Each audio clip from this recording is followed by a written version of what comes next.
Hello बच्चों, let's read this question. So this question says 300 joule of work is done in sliding a 2 kg block up an inclined plane of height 10 meter.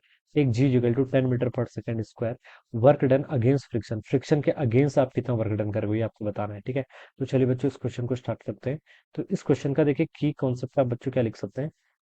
300 joule का अपना total work done कर रखे हैं sliding a 2 kg block up an incline plane of height 10 metre. ठीक है, एक incline plane पर देखिए आप 10 मीटर की हाइट पर के किसी एक ब्लॉक को लेके चले गए. ठीक है, अब बच्चों देखिए इनिशियली ब्लॉक यहाँ पर था, अब इसको ऊपर लेके चले जाएंगे तो उसकी पोटेंशियल एनर्जी क्या करेगी बच्चों, इंक्रीज करेगी. ठीक है, क्यों कर रही है, बिकॉज आपने वर्क डन किया है. ठीक है, तो ये देखिए आपकी पोटेंशियल एनर्जी देखिए जो आपका ये पोटेंशियल एनर्जी देखिए क्यों इंक्रीज करेगी, because this is the work done against gravity. Gravity के अगेंस्ट क्या कर रहे हैं आप यहाँ पर वर्क डन कर रहे हैं. ठीक है, इस क्वेश्चन का की कॉन्सेप्ट है बच्चा वर्क डन लिख लीजिए. पहले तो क्या लिख लीजिए, वर्क डन. ठीक है, वर्क डन लिख लीजिए.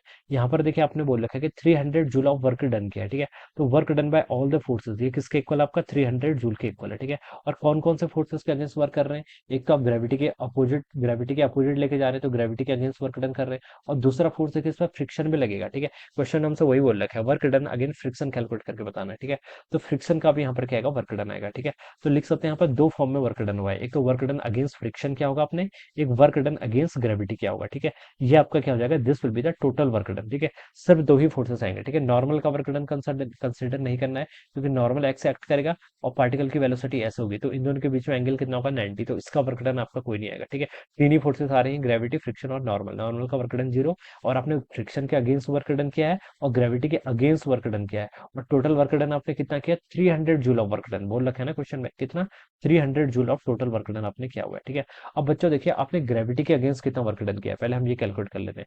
ग्रेविटी के अगेंस्ट जो भी आपने वर्क डन किया होगा हम बता सकते हैं, देखिए वो आपका mgh के इक्वल होगा. कितना होगा आपका mgh के इक्वल. ठीक है, मास कितना है, देखिए मास 2 kg के इक्वल दे रखा है. Acceleration due to gravity G की वैल्यू 10 क्वेश्चन में बोलने को बोला है. ठीक है, और h क्या है 10. ठीक है, तो 200 जूल, तो हम बता सकते हैं ग्रेविटी के अगेंस्ट आपने 200 जूल वर्क डन किया हुआ है. ठीक है, तो ये लिख हो जाएगा वर्क डन अगेंस्ट फ्रिक्शन आपने जितना किया हुआ है प्लस आपका वर्क डन अगेंस्ट ग्रेविटी कितना किया आपने, 200 जूल.